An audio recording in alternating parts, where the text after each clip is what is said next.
રાજા હિરણ્યકશ્યપ પોતાને ભગવાન માનતા હતા, પણ તેનો દીકરો પ્રહલાદ હંમેશા વિષ્ણુ ભગવાનનો ભક્ત હતો. તેથી હિરણ્યકશ્યપની બહેન હોળિકા એ પ્રહલાદને ખોળામાં લઈ અને આગમાં બેસી ગઈ, કે હોળિકા પાસે આગથી બચવા માટેનું વરદાન હતું. અને જ્યારે તે પ્રહલાદને લઈને આગમાં બેઠી ત્યારે ભગવાન વિષ્ણુની કૃપા થઈ અને હોળિકા છે એ હોળી દહન થઈ ગઈ અને પ્રહલાદ છે એ બચી ગયો અને ભગવાન વિષ્ણુનું નામ જપતો જપતો બહાર આવ્યો. ત્યારથી તે આ હોળીનો પર્વ મનાવવામાં આવે છે.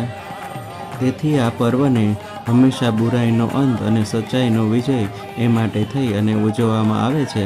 અને બીજે દિવસે ધૂળેટીનું પર્વ પણ ઉજવવામાં આવે છે. આ વિજયની ખુશીમાં ખાસ કરીને ગોકુળ, મથુરા, દ્વારકા, બરસાનામાં અને રાજસ્થાનમાં હોળીનું બહુ મહત્ત્વ છે. અને તે કહેવાય છે કે ત્યાંની હોળી બધાથી વિશેષ રીતે રંગોથી અને અવનવા પુષ્પોથી પણ ઉજવાય છે.